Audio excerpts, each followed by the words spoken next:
देखिए हम लोग एक एग्जाम्पल करना चाहते हैं जो किरचॉफ लॉ पर बेस्ड है, ठीक है। ये एनसीईआरटी का एग्जाम्पल है, एग्जाम्पल नंबर आप देख सकते हैं एनसीईआरटी बुक में 3.5। क्वेश्चन हमसे कह रहा है कि एक क्यूबिकल स्केलेटन बनाया गया है जो कि 12 रेजिस्टेंसेस से कनेक्ट है। हर एक रेजिस्टेंस का जो मैग्नीट्यूड यहाँ पर गिवन है वो 1 ओम गिवन है, बट अब कोई वेरिएशन भी हो जाए तो आप उसको ले सकते हो। ये 10 वोल्ट की बैटरी कनेक्ट है, जो गिवन है बस इतने ही आपको गिवन है। 10 वोल्ट की बैटरी डायगोनली अपोजिट है, एक डायगोनल ये है क्यूब का और एक जस्ट अपोजिट वाला लिया गया है। देखो हमें किरचॉफ्स लॉ यूज करना है, केसीएल और केवीएल। मैंने आपको किरचॉफ लॉ के लिए एक रूल सिखाया था, याद होगा अगर आपको, तो मैंने कहा था अगर हम किरचॉफ्स लॉ अप्लाई करते हैं तो पहले मेश फाइंड करते हैं, क्लोज्ड मेश के अंदर रेजिस्टेंसेस फाइंड करते हैं और करंट को डिस्ट्रीब्यूट करते हैं, याद है। तो चलो हम लेट कर ले रहे हैं यहाँ पर। देखिए अब तरीका समझना, ये एनसीईआरटी का पैटर्न है जो यहाँ डायग्राम में शो किया है, मैं इसको अपने वे से भी बताता चलूँगा साथ में। यहाँ से करंट विड्रॉ हुई, अब इन्होंने इसको 3i लेट कर लिया है। कितना लेट कर लिया है? बट मैं अगर इसी को सॉल्व करूंगा तो मैं 6i लेट करूंगा। कितना?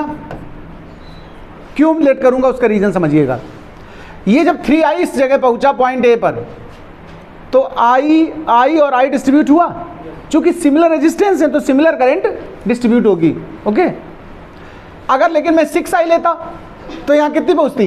2i। यहाँ कितनी होती? 2i। यहाँ कितनी होती? 2i। अब शायद आप समझ रहे होगे 6i लेने का क्या बेनिफिट था।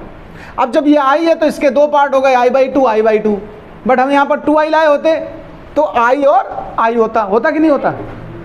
यहाँ भी i और i होता, यहाँ भी i और i होता। मतलब ये थोड़ा सा आसान रहता, आपका नहीं रहता आसान। फिलहाल आप i/2 से कर लीजिए क्योंकि हमने एज इट इज एग्जाम्पल उठाया हुआ है। तो 6i से भी आप ज़्यादातर अगर स्केलेटन का अपने आप करें तो 6i स्टार्टिंग से ले लें। अभी तो फिलहाल 3i है तो इसको i और i इस तरह, फिर i/2 अब देखिएगा मैंने कहा था किरचॉफ्स लॉ तभी यूज होगा जब बैलेंस हो जाए करंट। डिस्ट्रीब्यूशन को गौर से देखिए, i/2 यहाँ से आया, i/2 यहाँ से आया और i/2 यहाँ से आया। ये जो i/2 इस c पर पहुँचा है, एक i/2 यहाँ से पहुँचा देखो d से c की तरफ, ये दोनों i/2 जब आपस में मीट करेंगे तो i बनाएंगे फाइनल। करंट बैलेंस होनी चाहिए, फाइनल हमें 3i चाहिए वापस बैक। फिर ये जो i इस तरफ गया था, इसका एक ब्रांच इधर गया है और एक ये देख लीजिए i है, ये i/2 और ये i/2 दोनों मिलकर के i बना रहे हैं।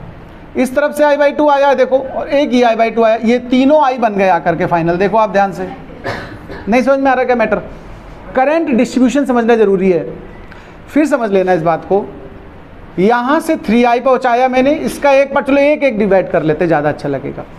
i अगर इस ब्रांच में यहाँ पहुँचा तो इसके दो टुकड़े हो गए, देखो भाई जी, i/2 और i/2। तो यानी c पर कौन पहुँचा है? यहाँ पर i/2 पहुँचा है ना। इधर से जो i गई थी इसके भी दो पार्ट हुए, देखो i/2 और i/2। अब एक c पे ये i/2 आ रहा है और एक ये i/2 आ रहा है, देखो दोनों c पे दो तरफ से आ रहे हैं i/2, टोटल मिलकर के कितनी हो गई? i। यही कॉन्सेप्ट, इस i/2 का आधा हिस्सा इधर गया तो इधर भी तो i/2 गया है, और इस i को जब देखोगे तो एक i/2 यहाँ और एक i/2, ये वाला i/2 और इस वाले i/2 से मिलेगा तो कितना बनाएगा? i। सिमिलरली ये वाला i/2 और यहाँ से जो आया था, ये तीनों मिलकर के क्या बनाएंगे? i। यानी जब शुरुआत में डिस्ट्रीब्यूट हुआ तो i करके 3 पार्ट्स में हुआ और फाइनली ये पहुंची भी i मिलकर नहीं 3i। ये पहला इशू फंसा। यानी करंट हम इस तरह डिवाइड करें कि वो इक्वली जितनी इंटर कर रही उतनी ही आउटगोइंग होनी चाहिए, पहला काम। करंट डिस्ट्रीब्यूशन के बाद अब हम आगे बात करते हैं। ये तो करंट डिस्ट्रीब्यूशन समझा दिया जो कि इसमें गिवन है। आप 6i लेते तो बस थोड़ा सा ये जो फ्रैक्शन चल रहा था by2 का, इससे आप थोड़ा बच जाते। खैर हमारा काम है इक्विवेलेंट रेजिस्टेंस पता करना और हर ब्रांच की करंट पता करना। अब किरचॉफ्स लॉ अप्लाई करना है मुझे, तो हमें क्लोज्ड मेश ढूंढनी है। जैसे एक क्लोज्ड मेश आप गौर से देखिएगा, A B C डैश और E, ये पूरा क्लोज नहीं दिख रहा है क्या आपको? देखो ध्यान से देखो, E से स्टार्ट करो, E A B C dash और E वापस, एक क्लोज्ड मेश बन रहा है। बहुत सी क्लोज्ड मेश हैं, आप कोई भी यूज कर सकते हो। पॉज करो जरा, देखिए हम क्लोज्ड मेश ले रहे हैं, इन क्लोज्ड मेश ध्यान से सुनिएगा, ई A B C C dash और ई वापस। जब हम किरचॉफ लॉ अप्लाई करेंगे तो हमारा फोकस रहेगा रेजिस्टेंसेस पर। किस पर रहेगा? इस वाली मेश में कितने रेजिस्टेंस हैं ढूंढो, 3 हैं। पहला स्टेप ये हो गया। हर रेजिस्टेंस की करंट आपको पता होनी चाहिए। इसमें कितनी करंट है? इसमें कितनी है? यहाँ पर, और तो कहीं है नहीं। आई और आर का प्रोडक्ट का अलजेब्रिक सम किसके इक्वल हो जाना चाहिए? ईएमएफ के। तो देखो आई मल्टीप्लाइड बाई, यहाँ इस रेजिस्टेंस को अगर आर कहते हैं तो आर पुट करो। फिलहाल क्वेश्चन में क्या गिवन है? 1 ओम, तो आई इंटू 1। अच्छा देखो टेंडेंसी ऑफ करंट चेक कर लेना, जिस डायरेक्शन में ये आई जा रही है उसी डायरेक्शन में तो आई बाई 2 जा रहा है, अपोज तो नहीं कर रहा उसको। सिमिलरली वो भी उसी डायरेक्शन में फ्लो हो रही है, यानी सभी करंट सेम डायरेक्शन में है, तो सबके साइन सेम रहेंगे। प्लस इस वाले को ले लीजिए I by 2 into 1, I by 2 into 1, plus इस वाले में ले लीजिए आई इंटू 1। अब देखो ईएमएफ ऑफ द सेल लेना, इसमें एक ही सेल लगा हुआ है, उसका ईएमएफ कितना है?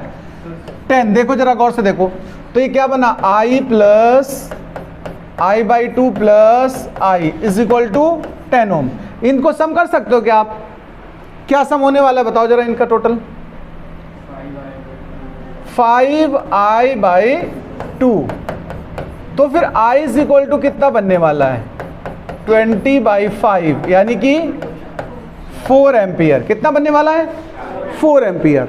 Net current in whole circuit, पूरे सर्किट की करंट एक साथ हमारी जो आई फॉर्म में निकली है, आई है 4, तो टोटल करंट कितने टाइम्स हो जाएगी? 3i बोला ना हमने यहाँ पर। कितना बोला है? बिगिनिंग में हमने कितना लेट किया? देखो ये 3i स्टार्ट माना था, तो होल करंट अगर हम बात करें आई टोटल तो 3i है, मतलब कितना हो गया? 12 एम्पियर। पूरे सर्किट में 12 एम्पियर करंट फ्लो हो रही है। अब हमको एक एक पार्ट सॉल्व करना है। जैसे बात करते हैं सबसे पहले पार्ट की, जैसे इस ब्रांच में ले लो, इन ब्रांच, ईच ब्रांच में चाहिए current. In branch A B कितनी करंट है बताओ जरा? आई है। एडी ब्रांच में कितनी है? सेम है। और ए डैश में कितनी है?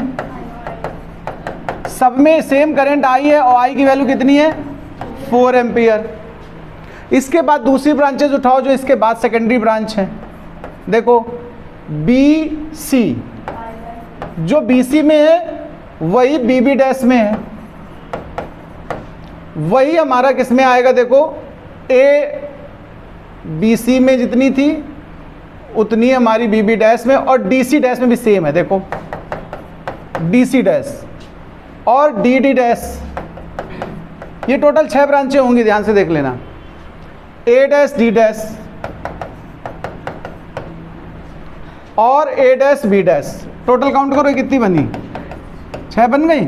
सबकी करंट कितनी है जरा देखो? आई बाई 2 है, मतलब 4/2, मतलब 2 ampere in this each branch. इन 3 में सेम है और बाद की 3 में भी सेम है, उनमें भी आप कह सकते हो सेम। किसमें? डी डैश सी डैश में। हर ब्रांच में बताना है तुम्हें। बी डैश सी डैश और सी सी डैश, इनमें आई है। आई मतलब कितनी है? 4 एम्पियर। बताइए हर एक ब्रांच में निकल आया तुम्हारा करंट विड्रॉ। ओके। अच्छा अब हम इक्विवेलेंट रेजिस्टेंस निकालने की बात कर रहे हैं। For equivalent resistance, equivalent resistance, इसके कैलकुलेशन सुनिए प्लीज। वो मैंने विदाउट किरचॉफ लॉ सिखाया था, पिछला जो पैटर्न था। यहां पर सुन लीजिएगा, टोटल करंट कितनी? अच्छा बताओ, टोटल करंट कितनी निकली थी? 12 एम्पियर, राइट? कितनी निकली थी? अच्छा, और टोटल वोल्टेज कितना अप्लाई किया तुमने? 10 वोल्ट अप्लाई किया ना। नेट वोल्टेज पता है, नेट करंट बताओ, नेट रेजिस्टेंस चाहिए मुझे। V equal to I R होता है कि नहीं होता? कहीं सुना है? तो V total is equal to I total और R इक्विवेलेंट। तो R इक्विवेलेंट क्या बनने वाला जरा देखना। V टोटल 10 है और I टोटल कितनी है? 12 है। तो आर इक्विवेलेंट कितना बना देखो 5/6 ओम। देखिए पीछे जब हमने सिखाया था उसमें भी यही रिजल्ट आया था 5/6 विदाउट ओम्स, उसके विदाउट किरचॉफ लॉ। यहाँ हमने किरचॉफ लॉ से पहले टोटल करंट निकाल दी। टोटल वोल्टेज हमारे नेटवर्क में गिवन है 10 वोल्ट, तो टोटल हमारी रेजिस्टेंस निकला है 5/6। अगर कोई क्यूरी हो तो पूछिए मुझसे।